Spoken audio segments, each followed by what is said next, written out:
marriage on Sunday? Oh, I think it best, Dr. Stewart, that there be no further wedding plans until this strange malady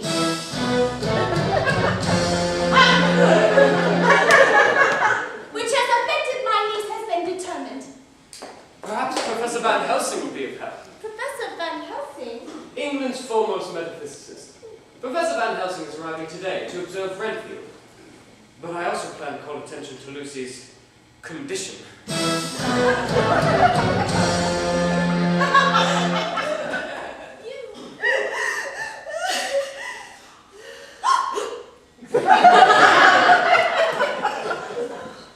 Follow her, Mrs. Harker. Remain at her side, particularly at the railing. Anyone who fell would meet instant death. Are there wolves about? Dogs from the neighboring estate, Carfax. Tonight is the full moon. And also, St. George's Eve. St. George's Eve? It is an old superstition from Middle Europe. When the clock strikes 12, all evil things in the world will have full sway. Have you never heard? Listen to me carefully, Dr. Seward, and ask no questions. Outside the front doorway to your house, there is a violet rosebush. A what? A violet rosebush. And nearby, a mountain ash. Bring me violet rose from that bush. And a branch from the mountain ash. And from the kitchen, garlic. And from the garlic. Go with me now! There's no time to lose!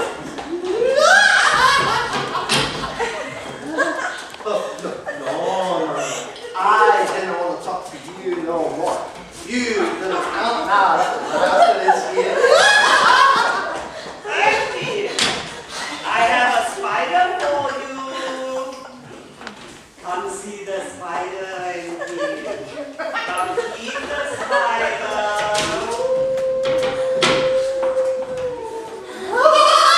Oh, Master, I hear you. Now that you are here, I waited commands. You will not leave me behind, will you, Master? No.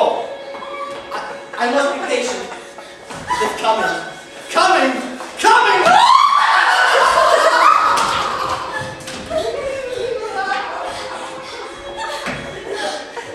Bring up to the sofa.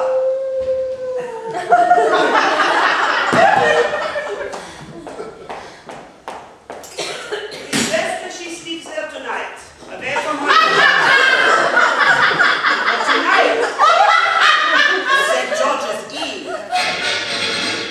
Professor, out there on the balcony, a bat flew against me, a giant bat!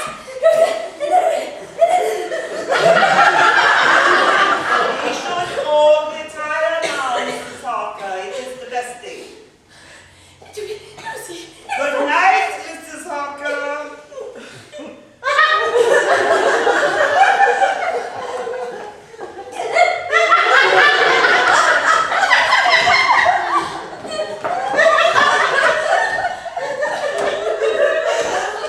Lucy!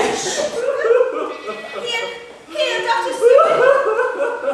A bit of tea will make the world seem a bit brighter. I still cannot believe that Lucy is dead.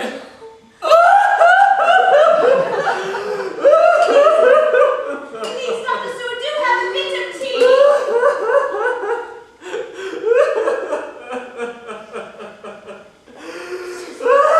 She was such a gentle soul. Just as you are gentle. And thoughtful.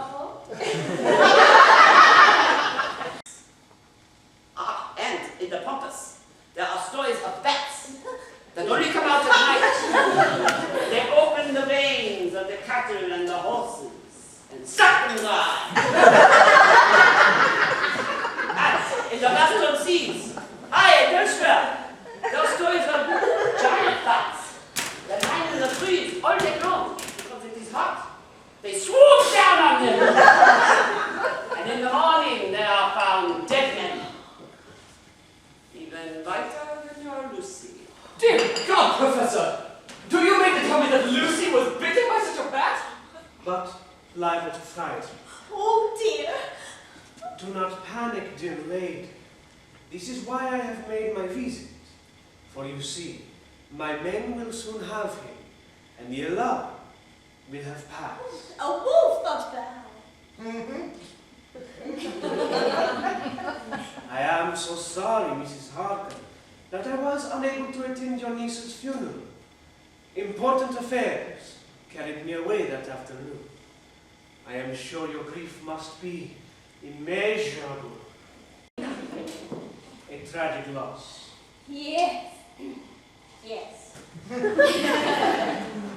Perhaps some evening, dear lady, you will grace my dining room? Unfortunately, Mrs. Harker leaves on Tuesday. So soon? A pity. Well, Dr. Seward, again, forgive the sudden interruption, and Mrs. Harker, perhaps we shall see one another again before you. Perhaps. Good evening.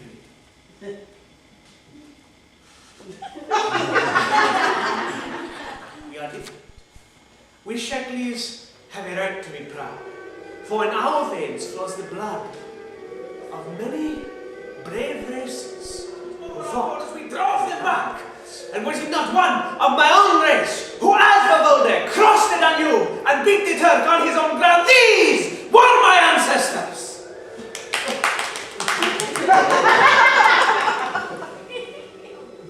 But It was when I was 9 or 10 thereabouts, and it was ever so spooky, as you might say. My brother Tom had the key, took it from the shelf in the kitchen, but only about For a long time it did not act. I seemed to become more wakeful, with myriads of horrible fancies crowding upon my mind, all of them connected with blood, with vampires, with death. Eventually, I must have fallen asleep, but I was awakened somehow. By what I did not know. And then he approached me, and he placed his mouth upon my throat. I felt my strength fade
It burned me. I am impure amongst the damned already. A vampire like Lucy.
Please talk to one of us out in the lobby. We'd be happy to help you out.